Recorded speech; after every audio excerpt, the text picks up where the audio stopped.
哎，姐，你是不是该下班了？我这儿还有些文件没处理完呢。你8点钟有个约会哦。这不才5点半吗？难道你不回家换个衣服、化个妆，打扮得漂亮一点？你是不是管得太宽了？谁让你是我姐呢？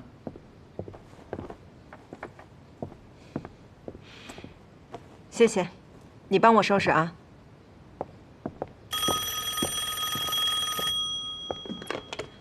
喂，你好，池春堂。少华，是我。白小姐，什么事儿？是我对不起你。我跟夏元已经1刀2断了。说。我在新亚饭店606。你能不能来陪陪我？现在？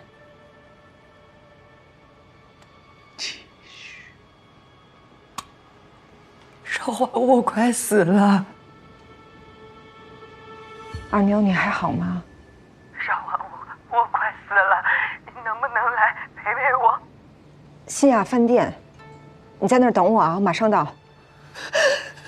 少华，少华，别来，别来，少华，是夏元逼的我。二妞，夏元逼的我。二妞，二妞。楚小姐，你把二妞怎么了？她现在暂时没事儿。夏元，你到底要干嘛？我就是要跟你谈谈合作的事儿。合作的事儿别想了，不可能的。6点之前，带着万灵丹的配方到新亚饭店606。你来，我就放了二妞。我说了不可能。那你就再也见不到她了。姐，夏元抓了二妞。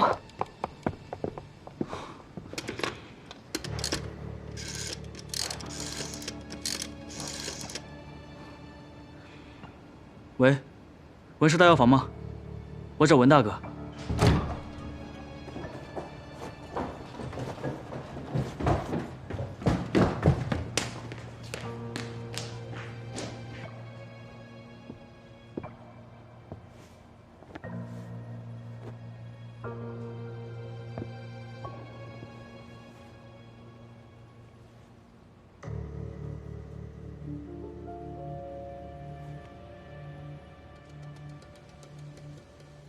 你别等了，他不会来的。本来我也以为她不会来了，但直到你喊出来，让她别来，我就知道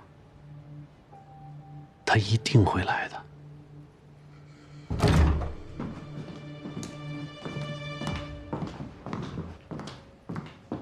什么时候的？约的6点，应该快了。他就是来了，也不会跟你们合作的。只要他来了，就由不得他了。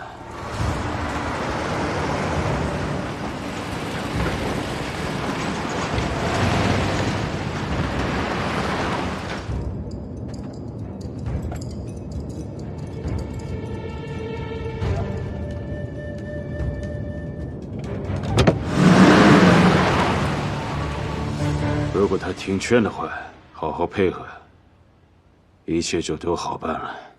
我会好好劝他的。把箱子抬进来。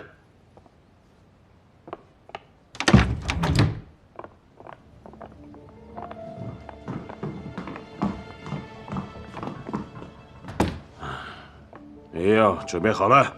准备好了。小孙先生，这……如果他不听劝的话，我就动用点手段带他去日本，全都准备好了，随时可以出发。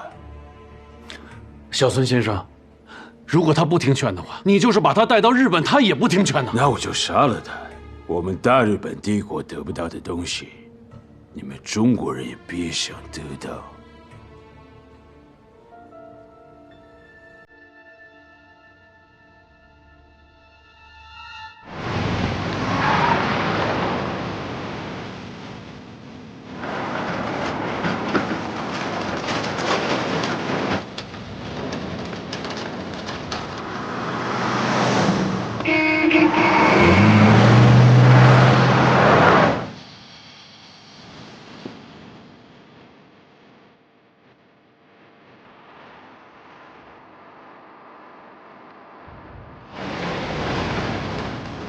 来了，楚少华来了。只要他进了新亚饭店，我保证他跑不了。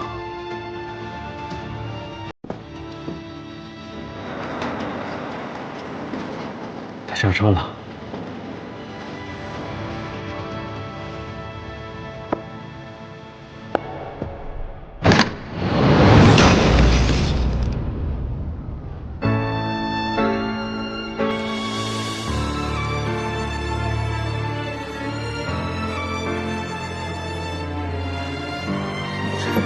儿女好，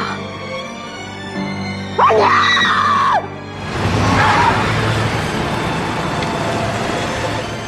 少华，少华，快上车！他们追上来了，快！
车怎么了？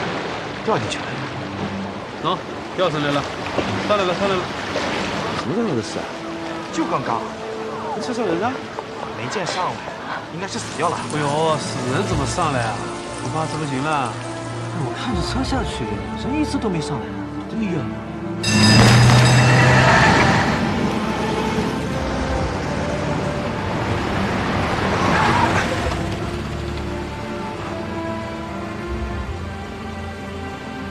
下车。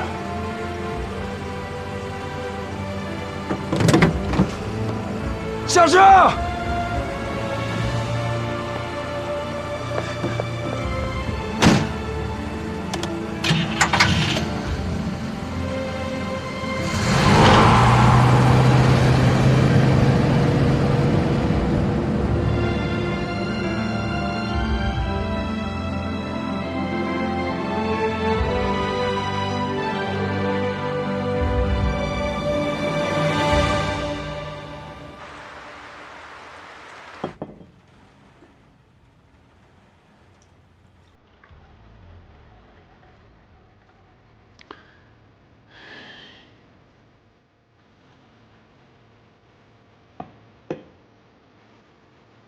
先生，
程辉什么时候走？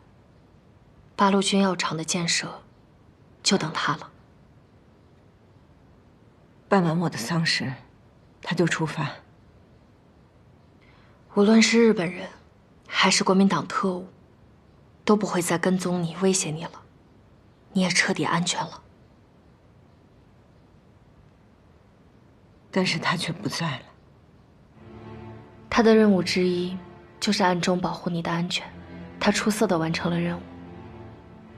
只是，本来说好，由他来告诉你，夏初牺牲的那天到底发生了什么。现在，只能由我来告诉你了。哎，文老板，早。今天怎么这么早啊？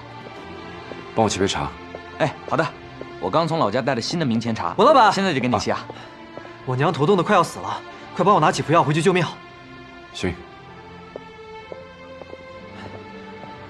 今天凌晨，中华共济会袭击了工人纠察队，军警马上开始抓人，我们也要跟着去，时间和地点都在上面。早晚都吃啊，问候老人家。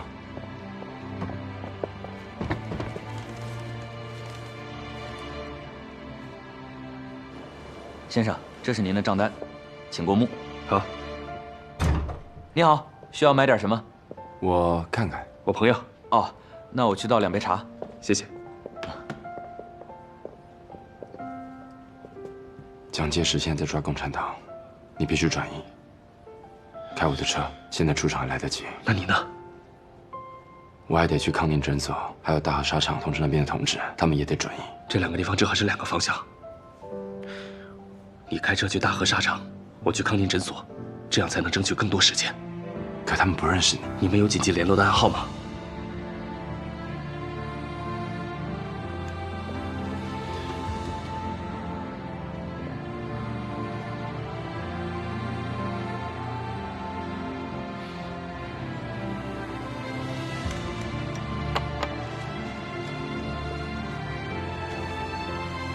一切小心。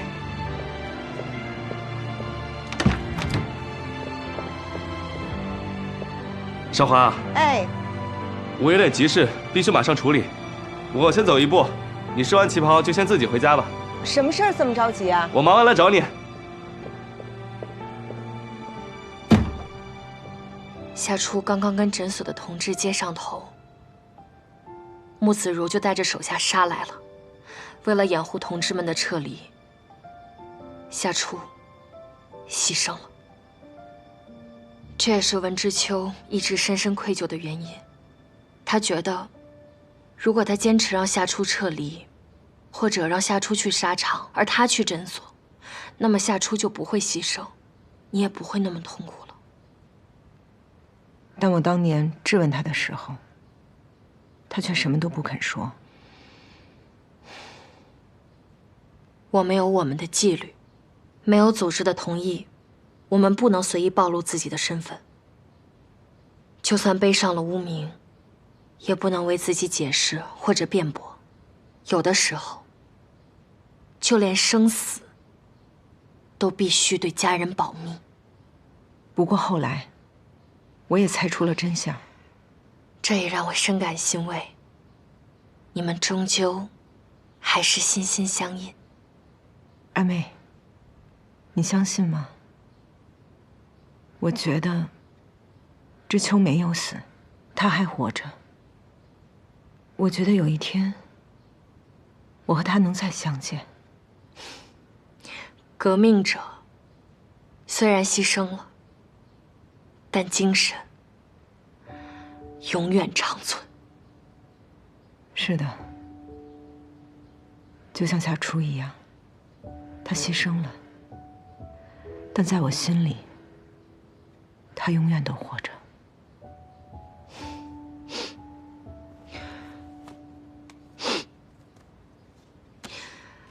这是你的新身份，到了香港码头，会有我们的同志来跟你接头。抗日不仅仅是场军事战，更是经济战、货币战、物资战，其中也包括医疗物资。你此去香港，就是协助开办联合行，这是我们的交通站，更是我们的贸易行，为将来的医疗物资战做准备。好的。时间不早了，你该去码头了。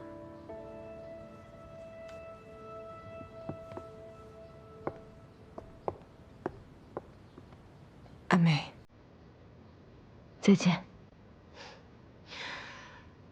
我们胜利后见。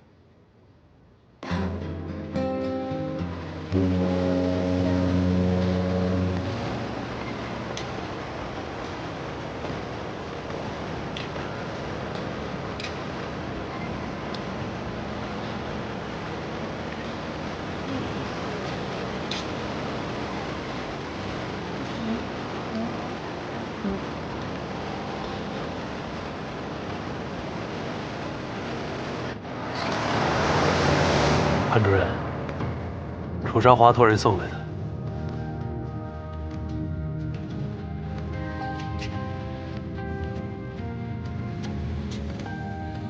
维苑山河无恙，国泰民安。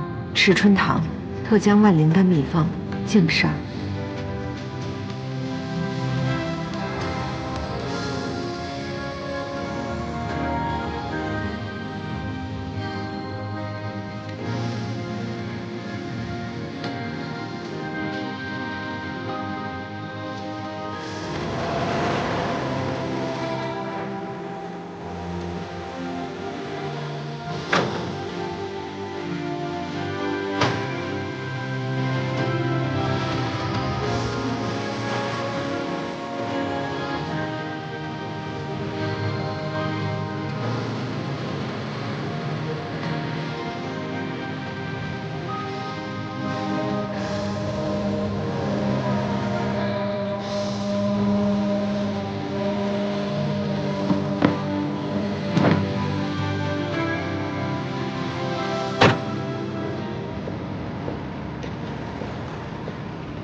第一次嚟香港啊？係啊。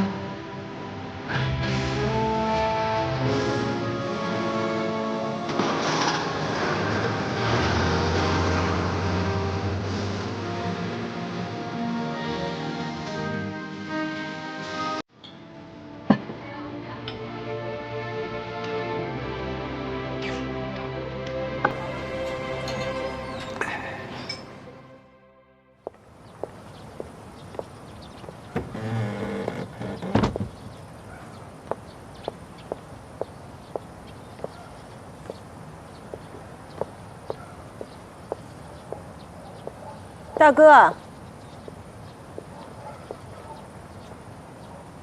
韶华，哎呀，我的韶华回来了。大哥，还好吗？我好，我好得很呢。小宝呢？他在当学徒，1周回来1次。宋平呢？他在王掌柜那儿。你怎么突然回来了？华北现在的局势越来越不好了，我想带你们去上海。另外呢，还有一件特别重要的事儿。没有的事儿。你确定吗？当然，那时候3掌柜找过我几次，只说了要买赤春堂，根本就没说万灵丹。再者，就算是真把万灵丹卖了，娘和周燕不可能不跟我说呀。有没有一种可能，他们的确是卖了，但不敢跟你说呢？不会，那个凭证我都看过，上面只写了池春堂的招牌，根本就没写万灵丹，而且只卖了160大洋，根本不是什么180大洋啊。那个凭证现在在哪儿？你还能找到吗？哎呀，这都快20年的事儿了，去哪儿找去？大哥，要不咱们就再找找。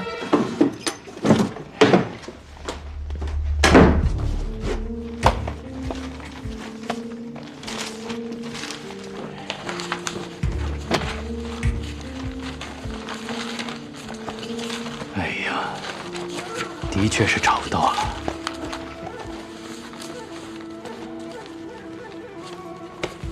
哥，那家里还有没有娘生前的手印啊？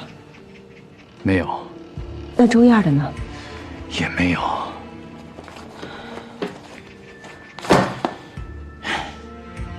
要真是找不到的话，我就跟你回上海。如果这个夏元非要强占万灵丹，我就跟他拼了，大不了同归于尽。哥，别着急，就算找不到，咱还有别的办法呢。还能有什么办法？这个凭证不是1式3份吗？咱有1份，夏元有1份，安克堂那儿还有1份啊。自从齐州药师休市以后，安克堂也关门了。但人总能找得到吧？只要咱找到雷玉婷，那这事儿就还有希望。雷玉婷，民国19年就死了啊？怎么会这样？那大爷，安克堂以前的那些契约这儿还有吗？都在里边堆着呢。那我们能进去看看吗？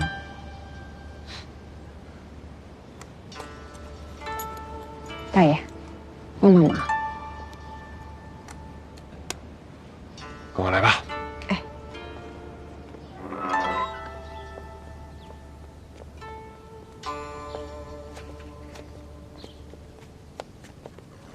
都在这儿。好。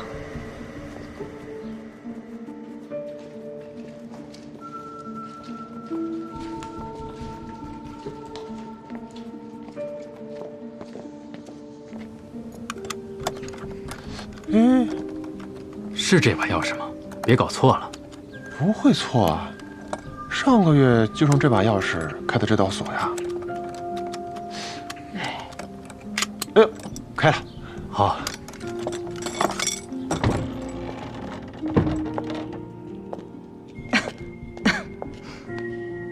你们自己进去找吧。好。10几年都没人来，这个月来2波，真的怪了。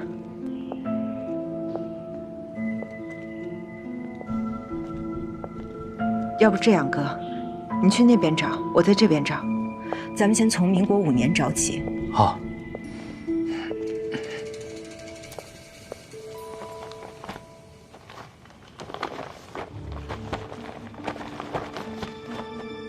跟我差不多高，眼睛很大，很瘦。你说的是北方那个女人吧？姓周。哎，对。你知道她现在在哪儿吗？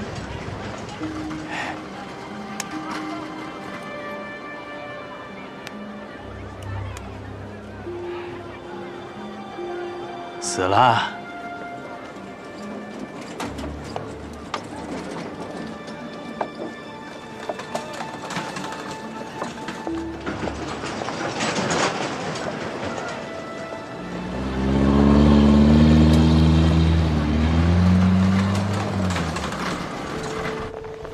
民国6年，少华，是不是这个？我看看。咱们去那边去，走。好。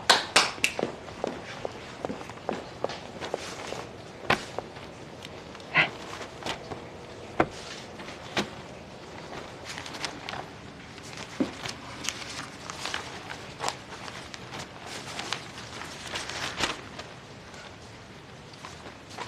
哥。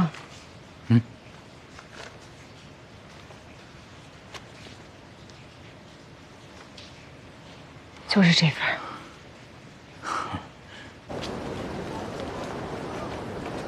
现在眼下的状况对少华非常的不利，必须把水搅浑。我建议你们随意找几个手印，就说是处理师和周燕的，双方没办法辨真伪，法官也无法判断。不用了，温大哥，姐在齐州找到了关键证据，足以证明夏元的那张契约是伪造的。那太好了。夏老板，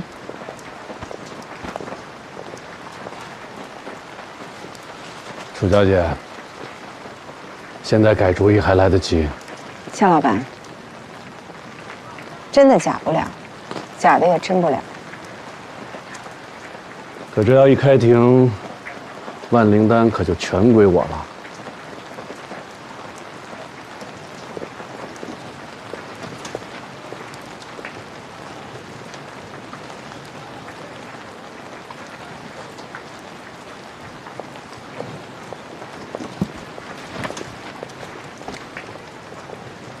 主审官，综合以上证人证词以及证据，我方请求法庭判定：韶华制药厂将万灵丹配方归还首源药庄，之前由万灵丹销售产生的一切收益也一并归还首源药庄。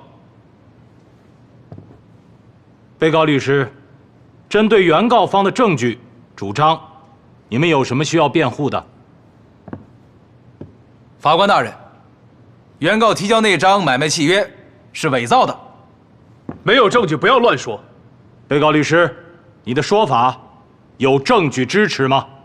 法官大人，首源药庄提交的买卖契约上写着“空口无凭，立此卖契为证，一式3份，利器人、执器人安克堂各据1份。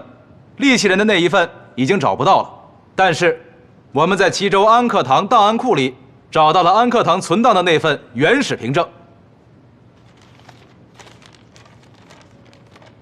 大家请注意，2份契约非常相似，但安克堂存档的这份契约上面却没有万灵丹之配方这6个字。由于相关人士要么不知去向，要么已经去世，相比之下，安克堂存档的这一份凭证可信度更高。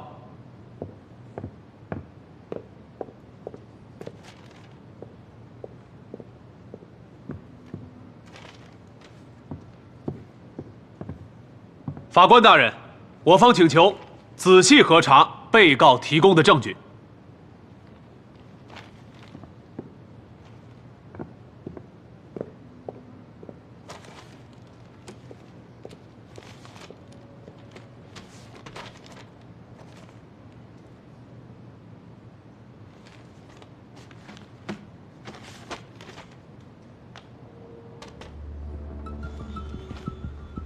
法官大人，被告方提供的这份契约才是伪造的。没有证据就不要乱说。夏元和高千亿的签名和手印根本就不是他们2人的。你要是胡说八道，小心我揍你！6个按手印的人中，3个已经去世，1个下落不明，但是夏元和高千亿却依然健在，并且就在法庭上。我方请求现场对他们进行指纹鉴定。鉴定就鉴定，谁怕谁啊？10几年都没人来，这个月来2波，奇了怪了。楚小姐，同意现场鉴定吗？不用了。为什么？我们上当了。上当了？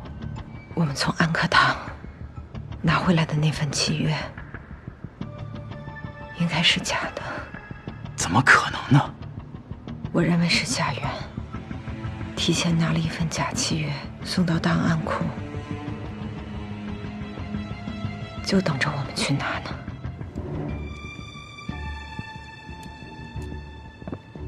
法官大人，我方不同意现场鉴定。你们是不是心虚了？因为现场出现了一些意外情况，我方请求暂时休庭。那怎么行？除非你们承认自己伪造证据。安静，请证人高千亿。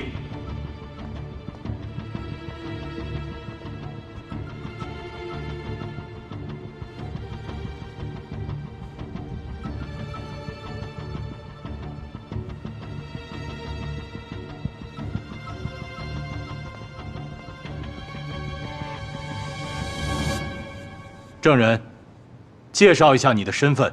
我叫高千义，是守元药庄的二掌柜。呈证据。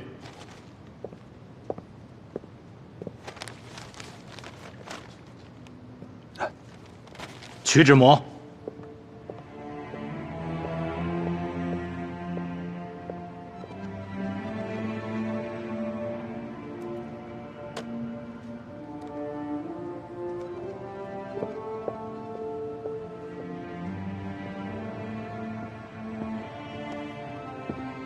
法官大人，其实不必取指模，也能够判断出楚小姐提供的这份契约是伪造的，因为那上面是一枚斗状的指印，而我10个手指头都是簸箕，而夏元老板提供的这份契约上才是我的指纹。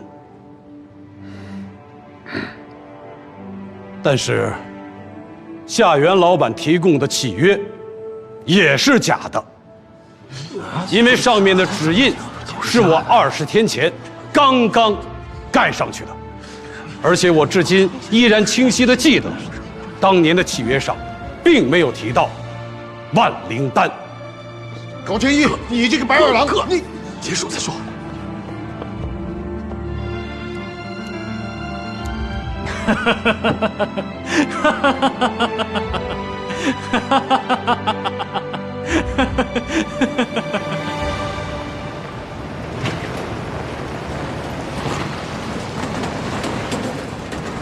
高先生，谢谢你。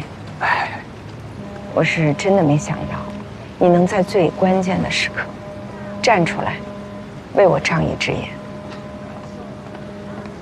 其实啊，夏元当年买走赤春堂，手段就很下作。如若这万灵丹再被他巧取豪夺，那就太没天理了。我也是实在看不下去，才站出来的。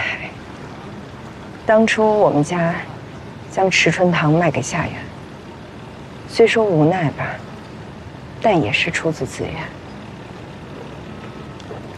楚小姐，你也知道，这守元药庄啊，一直只做圣药批发。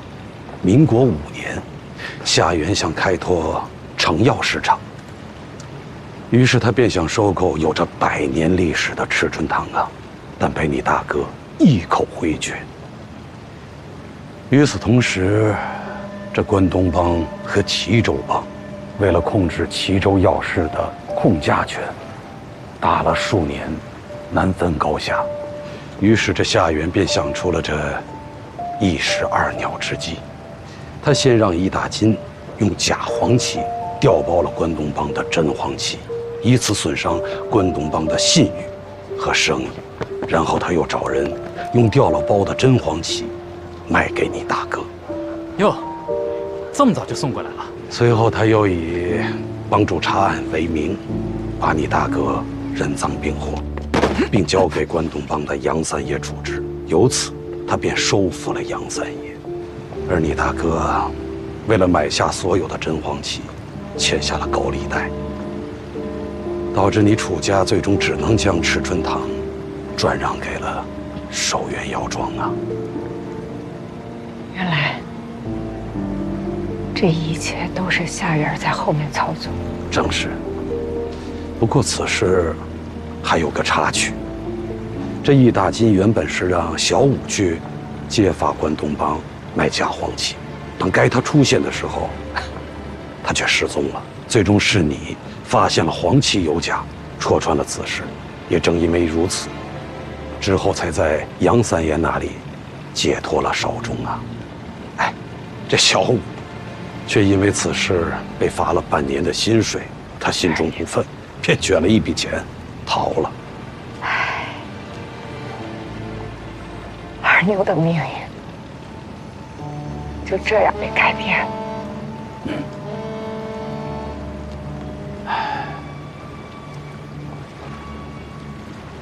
我该上船了。先生将来要如何打算？哎，没什么打算。在这商场里勾心斗角大半辈子了，着实累了。此次回家正好可以好好歇歇了。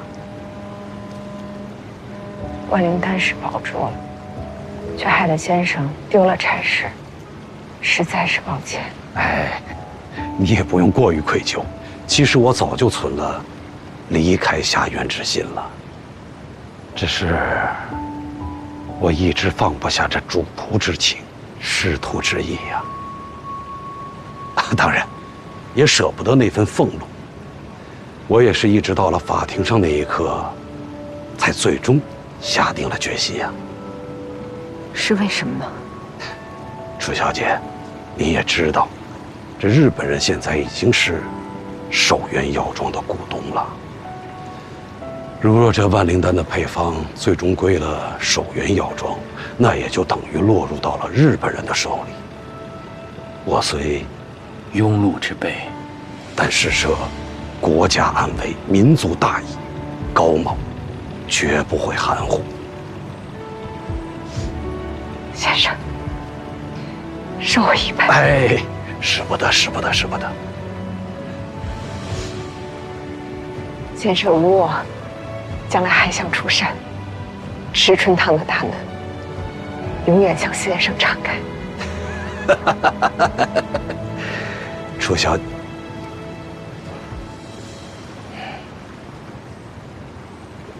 楚老板，咱们后会有期。告辞。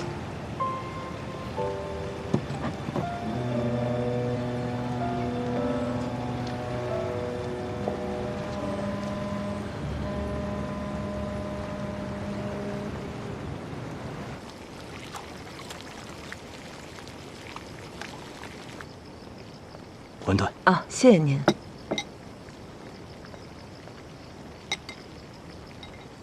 他固定会在周3的晚上去孔家弄堂口的小摊上吃一碗馄饨。一个人？是，我去看过了，那个路口晚上人很少，动手也方便。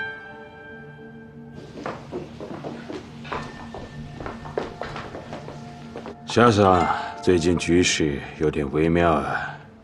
哦，是吗？前2天，蒋介石在日本经济往来的杂志上发布了一篇文章，其中有这样一句话：中国对日本的妥协退让，毕竟有一定的限度。此外，他还让驻日大使蒋作斌转告我们大日本帝国政府，当中国政府被逼到无法忍耐的时候，将不惜一切代价与侵略者作战。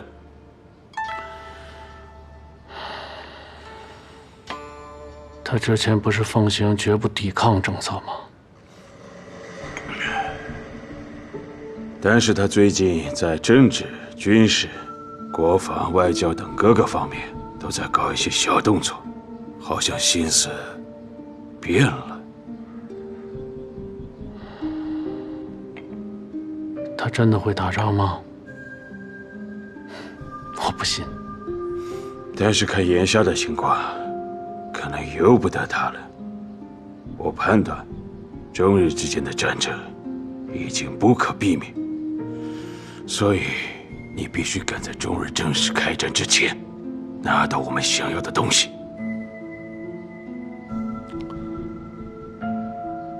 好，我来安排。这就是市场部的情况。你那边呢？就是新厂选址的问题。之前看好那块地，本来都快签合同了，但是我们突然被业主方拒绝了。我私下打听了一下，说是业主方被政府的人威胁了。马俊才的人？应该是。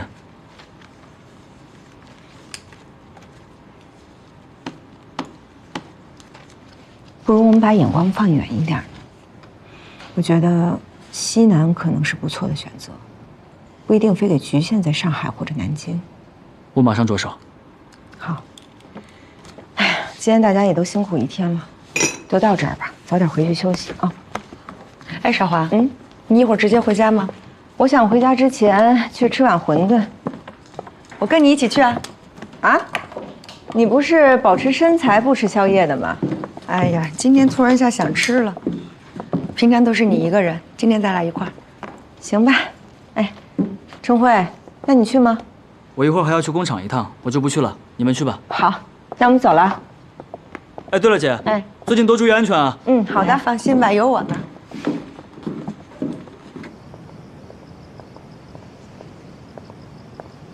就在那儿。今天人挺多的。你先坐啊。老板，2碗小馄饨。好的。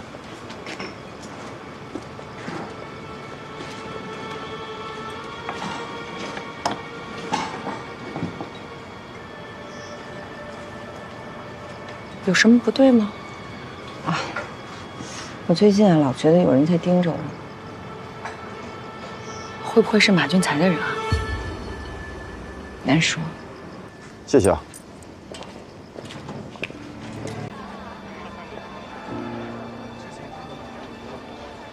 哎，二妞，二妞，麻将了！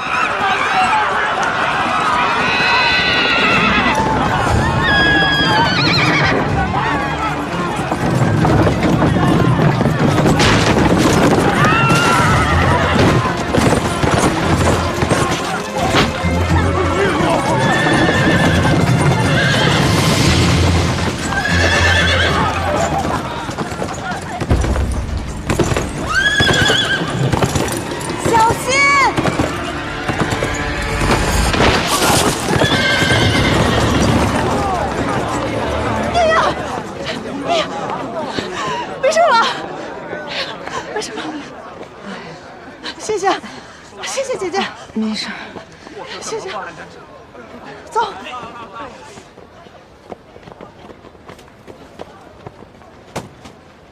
我帮你吧。谢谢。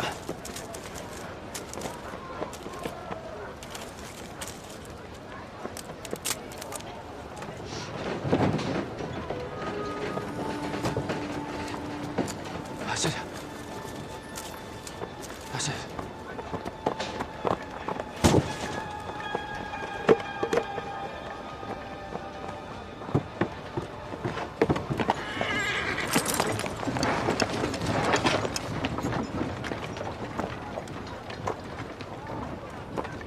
那我先付个定金，麻烦你把这个货送到同福货站。不行啊，兄弟，我们关东帮有个规矩，向来都是货前付全款。哎，你放心啊，我们可是关东帮啊，绝对不会货不对版的。行吧，好，里边付款，请。这大哥，如果我是你的话，我就多看看几家再付款。这位姑娘，谢谢你啊。我已经看了好几家了，那唐老板的货挺正的，价格也公道。不是，没事，跟你有关系吗？多什么嘴啊你？真晦气，什么玩意儿？骂谁？我骂你，你就是个晦气的臭女人，你敢打扰我做生意？好了，你卖假黄芪，你还有理了？你放屁！你看，这表面的纹路是黄色的染料染上去的，还有这虽然缎面是金盏银盘。但是中央无髓，还有这射线，你看，它也没有裂隙。你是齐州帮的吧？啊！大伙儿听着啊，我们关东帮从来不作假。对，齐州帮做生意做不过我们，那满嘴喷粪，血口喷人。我今天我非干死你不可！别！哎，唐老板，你卖的根本就不是黄芪，他卖的就是木须根儿。不可能，绝对不可能！这。我让你看看，我这有人陷害我呀！这是栽赃陷害呀，兄弟！哎，大娘，我问你一下，有没有看到一个跟我个子差不多高的姑娘，穿着也是粗布衣裳的？没看见，没看见。韶华，二妞。哎，你跑哪儿去了？我找了你半天呢。我也到处找你呢。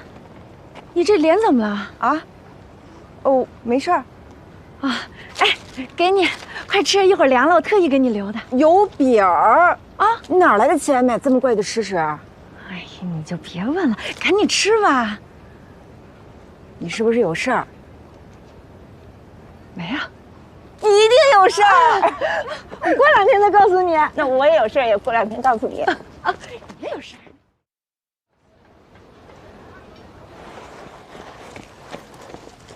大哥，你进这么多黄芪干什么呀？便宜啊！这到底怎么回事儿？啊，卖家着急回家，全部贱卖给我了，正好做万灵丹。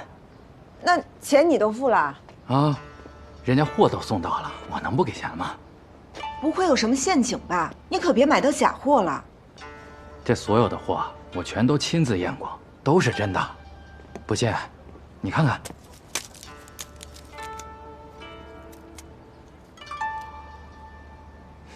怎么样？没错吧？但你做万灵丹1担就够了，怎么买这么多呀？哦，卖家说，如果我能把他手上的货全部吃下的话，就给我50大洋1担。我想了想，那不干脆全部拿下不就完了吗？400大洋，你哪来这么多钱啊？咱们账上的，加上我想办法又凑了一些，正好。那你找过安可堂的经纪了，对吧？你傻呀！我们买家和卖家自己都搭上线了，我凭什么给安可堂那帮人2个点的佣金？再者说了，就算我愿意花这样的冤枉钱，卖家也未必肯。跳过安可堂出岔子怎么办呀？黄芪都摆在这儿了，还能出什么岔子？你还不说实话？我不知道，这明明就是你造的假。如果我造假，我唐有基，我出门我就让马车撞死。三爷，老唐是被冤枉的。我们的黄芪都是在关外打包好才运到齐州的，麻袋上都有我们关东帮的暗印。您看，这麻袋上的暗印粗糙又潦草，显然是伪造的。它就是伪造的嘛！难道有人把我们的黄芪调包了？齐州帮，齐州帮，唐耀吉，你就是只鸡！你们卖假货，现在所有的客商都怕了你们了，不跟你们做生意，这碍我们什么事儿？放你的狗屁一大街！就你们干那点破事儿，你以为我不知道呢？来呀，玩儿！给我上！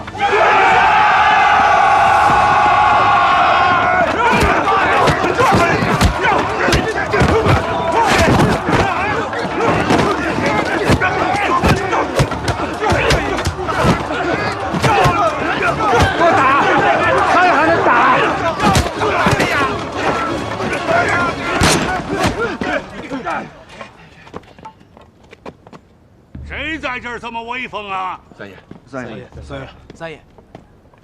三爷，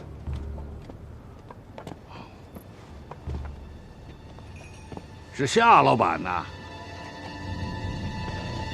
既然夏老板亲自上场，那我就陪着夏老板，把这以前的账都了了吧。看来三爷对我夏某是有所误会啊。哼，难道不是你啊？你调包了老唐的黄芪，砸了我们关东帮的牌子。这事儿，他还真不是我干的。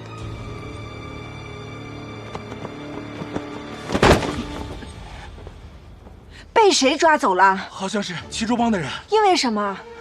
说什么少忠哥用假黄芪调包了关东帮的真黄芪。啊？怎么可能呢？不是，少忠被抓走了，这可怎么办呢？啊！关东帮卖假黄芪这事儿，三爷您认定是我们齐州帮捣的鬼，所以呢，我就派人放出话去，说我要高价收黄芪。嘿嘿，你看这姓楚的就上钩了。今天交货的时候，人赃俱获。夏老板，那黄芪真是我花400大洋买的。对呀，他死不承认。我觉得呢，这事儿还有很多疑点。但不管怎么说，关东帮的牌子还有您杨三爷的名声算是保住了。今儿这货完璧归赵，人您随便处置。王小哥，你看见我哥了吗？你哥他被绑在药王庙太监了，你快去看看吧。啊！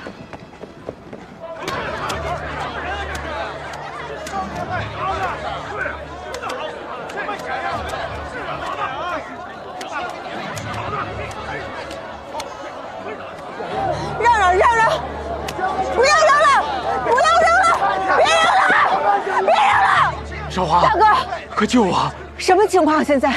关东帮的杨森爷说要把我绑在这儿示众3天，然后私刑处死。什么？快想办法去为我作证！我真的没有调包他们的黄旗。我要知道那黄旗是贼赃的话，打死我也不敢买啊！大哥，我一定会救你的。三爷不想见你，你请回吧。我只是想替我大哥说几句话。还有什么好说的？你哥炮制假药，伤天害理，就是死罪。不是，那黄旗家家都有，凭什么说我大哥手上黄旗就是你们关东帮的？难不成你们关东帮的黄旗上面都刻上字儿了？黄旗上面虽然没有刻字，但是那麻袋上面有我们关东帮的暗印。闪开！那黄旗到底谁卖给你的？就是个西北来的姓黄的一个老板，他住那个云来客栈。西北来的黄老板，早走了。他什么时候走的？走了好几天了。那8担黄旗谁运来的呢？他找车夫运来的呀。哪儿的车夫长什么样？他嘴角有颗痣，胸口有个达字。池春堂。对，一共8担黄旗。哦，对，有这回事儿。哦，那是谁雇的你？是一个姓黄的老板。他人呢？这我就不知道了。那天送完货结完账之后，我就再也没见过他。那个黄旗是从哪儿运到池春堂的呀？那可远了，就从这儿往南50里有个马柳村，村东头有户人家，就那儿。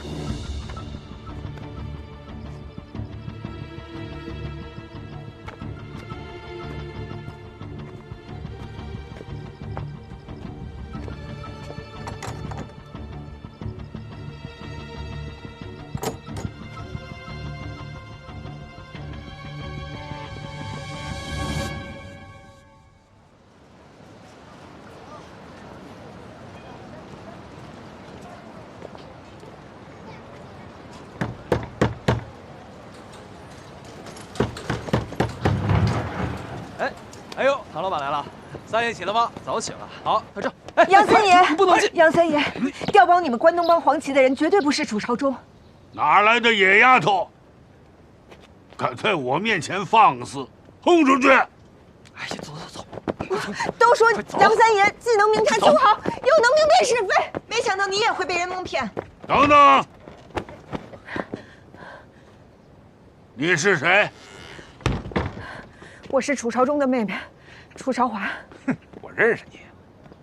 三爷，就是这个臭女人，说我卖假黄旗，还打人。谢谢唐老板认出了我。不客气。如果楚朝忠真的调包了黄旗，那我作为他的妹妹，难道不应该闷声发大财吗？我揭穿了唐老板的黄旗是假的，这不反而让你们警醒吗？兴许你根本就不知道是你哥干的，要是一时多嘴，不就坏了你哥的好事了吗？有道理，但是我查找到了制作假黄旗的地方。你是怎么找到的？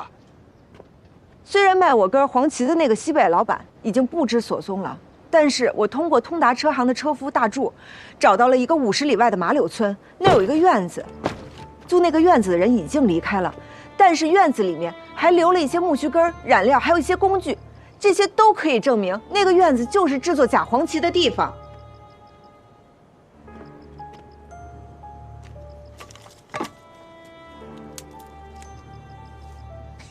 你哥是造假之人，他造假的地方你岂能不知？根本就不需要什么车夫来查找吧？我问过那院子的房东了，他说租他院子人就是个西北人，根本就不是楚朝忠。那要是你哥雇了一个西北人去租下那个小院子呢？好，那请问，这个又怎么解释？你这什么意思？这个是我在小院找到的，是装假黄旗的麻袋。都说你们关东帮的麻袋上是有暗印的，这个麻袋上它也有暗印，猛地一看和你们的暗印如出一辙，但仔细一看就能看出端倪来了。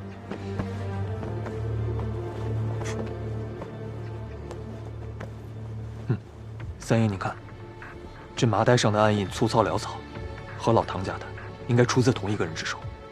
哼，这有什么可奇怪的？你哥既然要制假调包，那暗印肯定是要伪造的。我哥既然要伪造暗印，那他首先要知道关东帮的麻袋上是有暗印的。那他出售真黄旗的时候，为什么不换掉麻袋呢？那谁知道啊？杨三爷，我哥的确是收了贼赃，但他是无心之过。但是您若认定他就是调包药材的那个人，那您就是放过了真凶。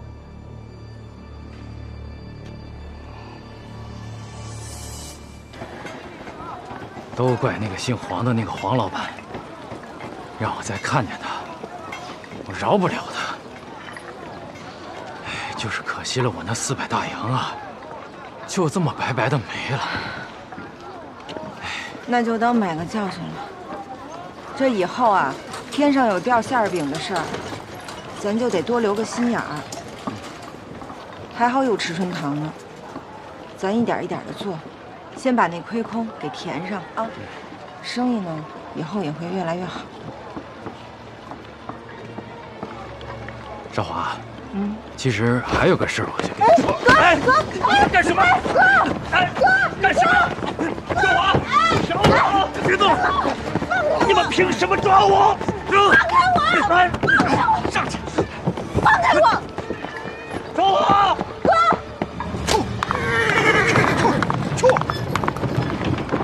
哥，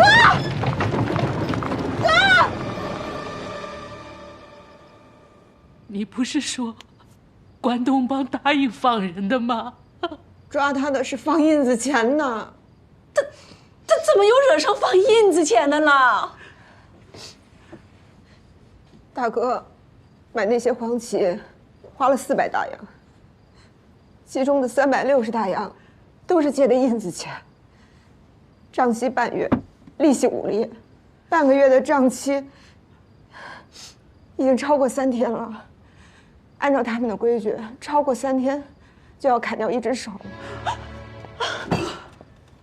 但是你们先别急，我好说歹说的，他们说可以缓3天，不过超过3天以后，必须要连本带利加上罚期，一共390大洋，必须给他们送过去，不然还是会砍掉大哥的1只手和1只脚。那还活得了吗？390大洋。现在家里最值钱的就那几亩地，还有这个院子了。我已经去找了牙行，另外4亲8邻的我也都开了口了，这里外里应该能凑出个100多个大洋。我的少主要是活不了，我还活着干什么呀？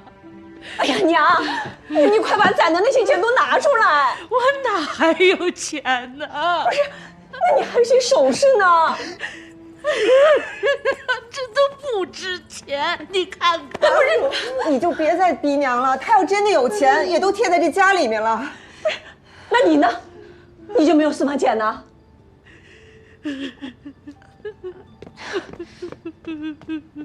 哎，你什么意思？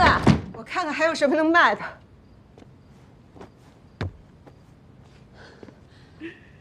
要卖就卖迟春堂。什么？之前我听你哥说了，有人愿意出200个大洋买咱们迟春堂的招牌。迟春堂不能卖，不卖你哥就回不来了。那是我们楚家祖传3代的招牌，我看你们谁敢卖！人都没了，留的招牌有什么用？卖！只要少主能平平安安的回来，甭说迟春堂，把我卖了都行，卖，都拿走，明儿我就去卖。这是咱们楚家的宝贝，万灵丹的方子。我想学。不过爷爷啊，要嘱咐你一句话：天行健，君子以自强不息。爷爷，我是女子，不是君子。为国事谋，与人为善，此心光明，人人都可以成为君子啊。爷爷，我也想当君子，要做大事。迟春堂，迟春堂。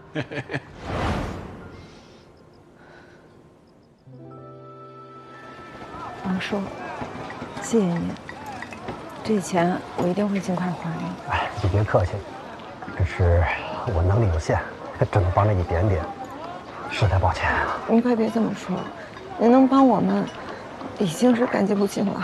楚家大娘，楚家大娘在家吗？哟，三大娘啊！啊，我呀过来呀就给你们带句话。我孙子早上不是上药室了吗？你猜怎么着？遇着陈家老爷了。他让我孙子给你们捎句话。他说呀，明天带陈家大爷前来拜访。陈家，是跟我们家韶华结亲那陈家吗？哎呀，不是他还是谁呢？你们呀赶紧准备，别等人明天上门了，什么都没有。我回家做饭了。哎，知道了。哎，走好啊，三大娘。他说，明天陈家老爷要来。娘，韶中有救了。你什么意思啊？你想啊，陈家来提亲吧，啊，他总得下聘礼吧？韶中是不是有救了？如果真能这样，那可太好了。是啊。可是陈家跟咱们已经好几年都没来往了。在这之前，我听韶华说，他们家可能都有别的心思了。那不行。明天不管怎么着，必须把这门亲事给我定下来。你看合适啊？多好看呀！来，听话，坐下，坐下，坐下。来，这是那年定亲的时候，人家陈家老爷给的镯子，戴上。听话，多好啊！戴上啊！哎呀，娘，你去门口迎陈老爷去。哦，对。哎呀。来，我们的口红。哎呀，小祖宗，你要干嘛？你别给我杠着啊！听话。来。哎呀，你别动。哎呦，楚嫂子，咱们这是10几年没见了吧？可不是说晌午才到吗？这么早？哎呀，今天这个日子，这得赶早啊！啊，好。哎，大顺，这是厨婶。厨婶。哎，好。快请，请，走吧。来，进。韶华，哎呦天哪，怎么就来了呢？哎，你干什么呀？人家都来了，你让他看你的黄皮脸吗你？啊！我跟你说，楚韶华，你今天必须把陈大顺给我拿下，不然你哥的手脚可就保不住了，听见没？周燕儿，快！走。哎，来了。走，你给我快点！哎呀，这是陈叔吧？这位儿媳妇。这位大哥，我要是你的话，我就再多看看几家，再付款。邵夫人呢？你好。周燕儿。哎呀，这是姑爷吧？哎，妈呀，姑爷，这是一表人才啊！哦，妹，姑爷，陈叔啊。陈叔，陈大哥，是，韶华，楚小姐，对，韶华。哎呦，这一晃长这么大了。